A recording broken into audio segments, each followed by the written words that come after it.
శ్రీ సాయినాథాయ నమః. శ్రీ సాయి సచ్చరిత్రము 43-44 అధ్యాయములు. బాబా సమాధి చెందుట, ముందుగా సన్నాహము, ఇటుకరాయి విరుగుట, 72 గంటల సమాధి, బాపుసాహెబ్ జోగ్ సన్యాసము, అమృతతుల్యముకు బాబా పలుకులు, నేననగా ఎవరు. 43-44 అధ్యాయాలు కూడా బాబా శరీర త్యాగం చేసిన కథనే వర్ణించుచున్నవి కనుక వాటిని ఒక చోట చేర్చుట జరిగినది. ముందుగా సన్నాహం. హిందువులలో ఎవరైనా మరణించుటకు సిద్ధంగా ఉన్నప్పుడు మత గ్రంథములు చదివి వినిపించుట సాధారణ ఆచరణం. ఏలన ప్రపంచ విషయం నుండి అతని మనసును మరలించి భగవద్ విషయములందు లీనమర్చినచో అతడు పరమమును సహజముగాను సులభంగాను పొందును. పరీక్షణ్ మహారాజు బ్రాహ్మణ ఋషి బాలునిచే శపించబడి వారం రోజుల్లో చనిపోటుకు సిద్ధంగా ఉన్నప్పుడు గొప్ప యోగి శుకుడు భాగవత పురాణమును ఆ వారంలో బోధించారు.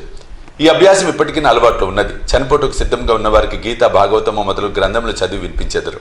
కానీ బాబా భగవంతుని అవతారం ఒకటిచే వారికి అట్టిది అవసరం లేదు. కానీ బాబా ఇతరులకు ఆదర్శంగా ఉండుటకు అలవాటును పాటించిరి. త్వరలో దేహత్యాగం చేయుచున్నానని తెలియగానే వారి వజయను అతన్ని పిలిచి రామ విజయమును గ్రంథమును పారాయణం చేయమనిది.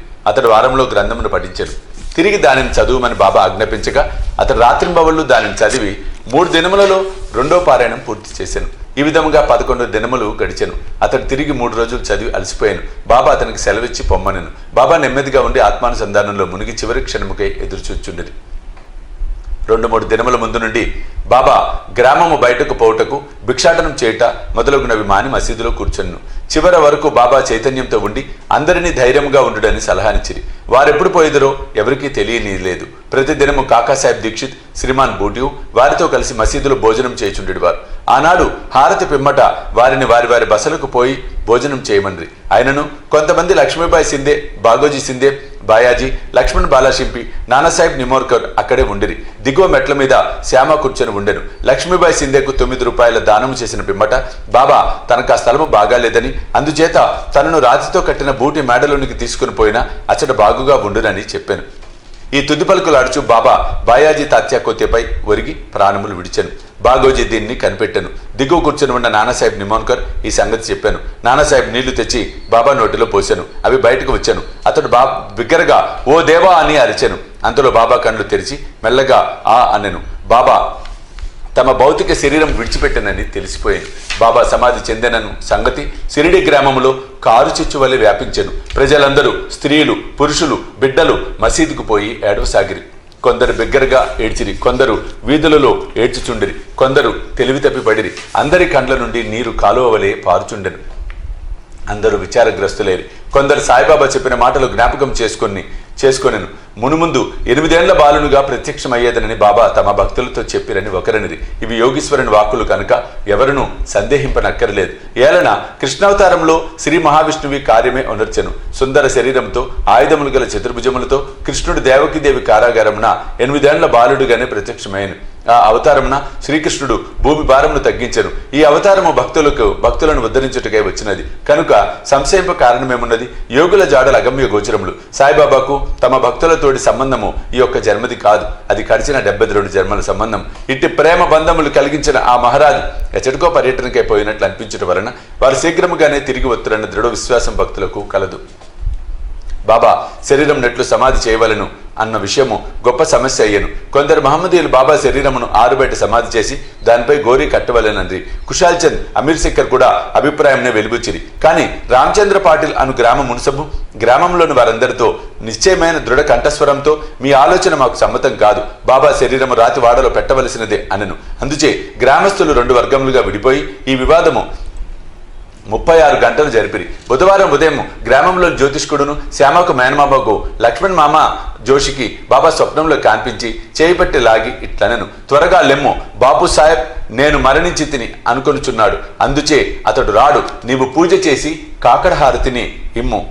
లక్ష్మణ్ మామ సనాతన ఆచారపరుడైన బ్రాహ్మణుడు. ప్రతిరోజు ఉదయం బాబాను పూజించిన పిమ్మట తక్కిన దేవతలను పూజించేవాడు. అతనికి బాబా యందు పూర్ణ భక్తి విశ్వాసములు ఉండెను. ఈ దృశ్యం చూడగానే పూజా ద్రవ్యముల పళ్ళెమును చేత ధరించి మౌల్వీలు ఆటంకపరుచుచున్నను పూజను హారతిని చేసిపోయాను. మిట్ట మధ్యాహ్నము బాపుసాహెబ్ జోగ్ పూజా ద్రవ్యములతో అందరితో మామూలుగా వచ్చి మధ్యాహ్న హారతి నెరవేర్చాను. బాబా తుది పలుకులను గౌరవించి ప్రజలు వారి శరీరమును వాడలో ఉంచుటకు నిశ్చయించి అతడి మధ్య భాగమును త్రొవ్వుట ప్రారంభించిరి. మంగళవారం సాయంకాలము రాజధాని నుండి సబ్ ఇన్స్పెక్టర్ వచ్చెను. ఇతరులు తక్కిన స్థలముల నుండి వచ్చిరి. అందరూ దాన్ని ఆమోదించిరి. ఆ మరుసటి ఉదయం అమీర్బాయ్ బొంబాయి నుండి వచ్చాను. కోపర్గాం నుండి మామలద్దార్ వచ్చాను. ప్రజలు భిన్నాభిప్రాయంతో ఉన్నట్లు తోచాను. కొందరు బాబా శరీరమును బయటనే సమాధి చేయవలను అనెను. పట్టుబట్టిరి. కనుక మామలద్దార్ ఎన్నిక ద్వారా నిశ్చయించవలను అనెను. వాడను ఉపయోగించుటకు 2 రెట్ల కంటే ఎక్కువ ఓట్లు వచ్చాను. అయినప్పటికీ జిల్లా కలెక్టర్తో సంప్రదించవలను అని అతడు అనెను. కనుక కాకాసాహెబ్ దీక్షిత్ అహ్మద్ నగర్ పోటుకు సిద్ధపడెను. ఈ లోపల బాబా ప్రేరణ వల్ల రెండో పార్టీ యొక్క మనసు మారెను. అందరూ ఏకగ్రీవంగా బాబాను వాడలో సమాధి చేటుకు అంగీకరించిరి. బుధవారం సాయంకాలం బాబా శరీరమును ఉత్సవంతో వాడకు తీసుకుని పోయిరి. మురళీధరుని కొరకు కట్టిన చోట శాస్త్రోక్తకముగా సమాధి చేసిరి. యథార్థముగా బాబాయే మురళీధరుడు. వాడ దేవాలయమాయను. అది ఒక పూజా మందిరమాయను. అనేక మంది భక్తులు అతడికి పోయి శాంతి సౌఖ్యములు పొందుచున్నారు. ఉత్తర క్రియలు బాలాసాహెబ్ బాటే ఉపాసిని బాబా నెరవేర్చిరి. ఉపాసిని బాబా బాబాకు గొప్ప భక్తుడు. ఈ సందర్భంలో ఒక విషయం గమనించవలను. ప్రొఫెసర్ నార్కే కథనం ప్రకారము బాబా శరీరము 36 గంటలు గాలి పట్టినప్పటికీ అది బిగిసిపోలేదు. అవయములన్నీ సాగుచుండెను. బాబా కఫిని చెప్పకుండా సులభంగా తీయగలిగిరి. ఇటుకరాయి విరుగుట.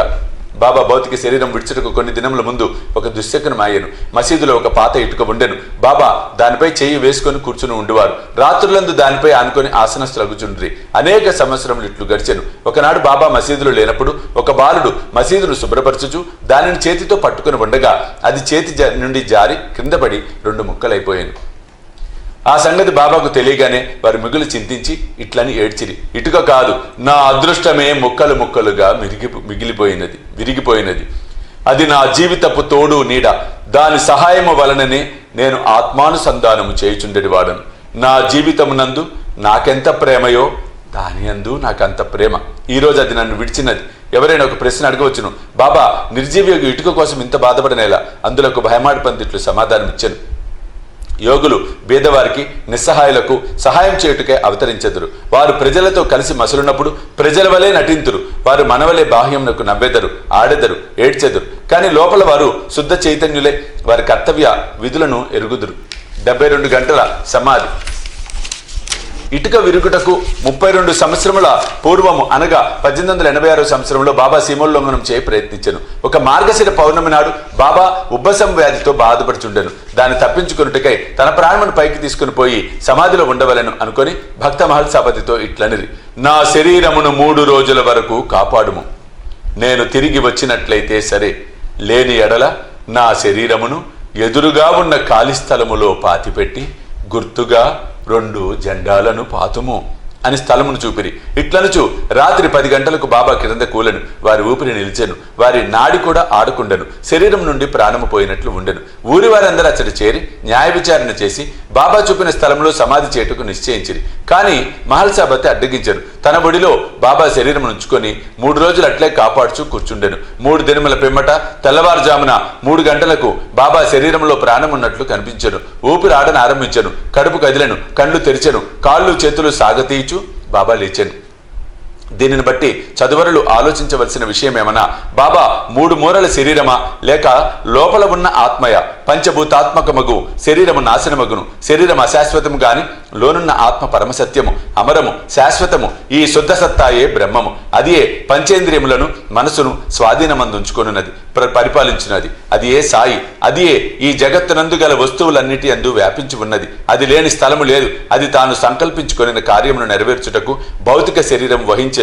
దానిని నెరవేర్చిన పిమ్మట శరీరమును విడిచెను. సాయి ఎల్లప్పుడూ ఉండువారు. అట్లనే పూర్వము గానగాపురంలో వెలిసిన దత్తదేవుని అవతారమగు నరసింహ సరస్వతి వారు సమాధి చెందుటకు బాహ్యమునకే కాని సమస్త చేతనాచేతనములందు కూడా వారిని నియమించువారును పరిపాలించువారును వారే.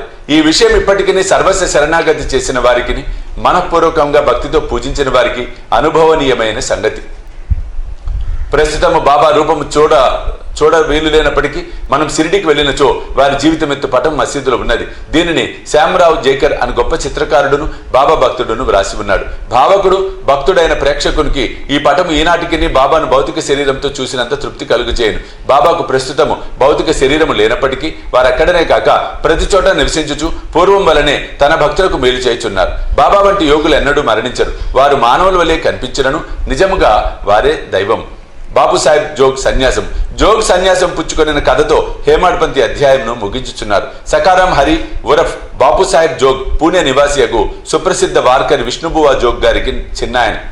1909 సంవత్సరమున సర్కారు ఉద్యోగం నుండి విరమించిన తరువాత భార్యతో షిరిడీకి వచ్చాను. వారికి సంతానం లేదు. భార్యాభర్తలు బాబాను ప్రేమించి బాబా సేవ ఎందే కాలమంతయు గడుపుచుండిరి. మేఘశ్యాముడు చనిపోయిన పిమ్మట బాపుసాహెబ్ జోగ్ మసీదులోను చావడిలోను కూడా బాబా మహాసమాధి పొందు వరకు హారతినిచ్చుచుండెను. అదీను కాక ప్రతిరోజు సాటేవాడాలో జ్ఞానేశ్వర్యు ఏకనాథ భాగవతమును చదివి వినవచ్చిన వారందరికీ బోధించుచుండెను. అనేక సంవత్సరములు సేవ చేసిన పిమ్మట జోగ్ బాబాతో, నేనిన్నాళ్ళు నీ సేవ చేసేతిని, నా మనసు ఇంకనూ శాంతం కాలేదు. యోగులతో సహవాసం చేసినను నేను బాగు కాకుండాటకు కారణమేమి? ఎప్పుడు కటాక్షించదవు అనెను. ఆ ప్రార్థన విని బాబా, కొద్ది కాలములో నీ దుష్కరములు ఫలితములు నశించును, నీ పాప పుణ్యములు భస్మమగును. ఎప్పుడు నీ అభిమానమును పోగొట్టుకొని మోహమును రుచిని జయించెదవో, ఆటంకములన్నిటినీ కడచెదవో, హృదయపూర్వకముగా భగవంతుణ్ణి సేవించుచు సన్యాసము పుచ్చుకొనెదవో, అప్పుడు నీవు ధన్యుడవయ్యేదవు అనిది. కొద్ది కాలం పిమ్మట బాబా పలుకులు నిజమాయను. అతని భార్య చనిపోయాను. అతనికి ఇంకొక అభిమానం ఏదీ లేకుండాచే అతడు స్వేచ్ఛాపరుడై సన్యాసమును గ్రహించి తన జీవిత పరమావధిని పొందెను. అమృతతుల్యముకు బాబా పలుకులు. దయా దాక్షిణ్యమూర్తియగు సాయిబాబా పెక్కుసార్లు మసీదులో ఈ దిగువ మధుర వాక్యములు పలికిరి. ఎవరైతే నన్ను ఎక్కువగా ప్రేమించెదరో వారు ఎల్లప్పుడూ నన్ను దర్శించెదరు. నేను లేక ఈ జగత్తంతయు వానికి శూన్యము. నా కథలు తప్ప మరేమీ చెప్పడు. సదా నన్నే ధ్యానము చేయును. నా నామమునే ఎల్లప్పుడూ జపించుచుండును. ఎవరైతే సర్వస్య శరణాగతి చేసి నన్నే ధ్యానింతురో వారికి నేను రుణస్థుడను. వారికి మోక్షమిచ్చి రుణము తీర్చుకొనెదను. ఎవరైతే నన్నే చింతించుచు నా గుర్చియే దీక్షతో ఉందురో, ఎవరైతే నాకు అర్పించనిది ఏమీ తినరో అట్టి వారిపై నేను ఆధారపడి ఉందును. ఎవరైతే నా సన్నిధానమునకు వచ్చెదరో వారు నది సముద్రములో కలిసిపోయినట్లు నాలో కలిసిపోవుదురు. కనుక నీవు గర్వము అహంకారము లేశమైనా లేకుండా నీ హృదయములో ఉన్న నన్ను సర్వస్వ శరణాగతి వేడవలను. నేననగా ఎవరో సాయిబాబా ఎన్నోసార్లు బోధించితిరి. వారిట్లనిరి, నన్ను వెదుకుటకు నీవు దూరముగా గాని మరెచ్చటికి పోనక్కరలేదు. నీ నామము నీ ఆకారము విడిచినచో నీలోనే కాక అన్ని జీవులలోనున్న చైతన్యము లేదా అంతరాత్మ ఒకటే అని తెలుసుకొందువు. అది నేను. దీనిని నీవు గ్రహించి నీలోనే కాక అన్నిటిలో నన్ను చూడుము. దీనిని నీవు అభ్యసించినచో సర్వవ్యాపకత్వం అనుభవించి నాలో ఐక్యం పొందెదవు. హేమాడ్పంత్ చదువులకు ప్రేమతో నమస్కరించి వేడదనేమన్నా వారు వినయ విధేయతలతో దైవమును యోగులను భక్తులను ప్రేమింతురుగాక. బాబా పెక్కుసార్లు ఎవరైతే ఇతరులను నిందించెదరో వారు నన్ను హింసించిన వారగుదురు. ఎవరైతే బాధలను అనుభవించెదరో ఓర్చుకొందురో వారు నాకు ప్రీతి కూర్చెదరు అని చెప్పారు కదా. బాబా సర్వవస్తు జీవ సముదాయంలో ఐక్యమే ఉన్నారు. భక్తులకు నలుపక్కల నిలిచి సహాయపడతారు. సర్వజీవులను ప్రేమించడు తప్ప వారు మరేమీ కోరరు. ఇట్టి శుభమైన పరిశుభ్రమైన అమృతము వారి పెదవుల నుండి సెలవించుచుండెను. హేమాడ్పంత్ ఇట్లు ముగించుచున్నారు. ఎవరు బాబా కీర్తిని ప్రేమతో పాడదరో, ఎవరు దానిని భక్తితో వినదరో ఉభయులను సాయిలో ఐక్యమగుదురు. 43-44 అధ్యాయములు సంపూర్ణము. సద్గురు శ్రీ సాయినాథ అర్పణమస్తు. శుభం భవతు.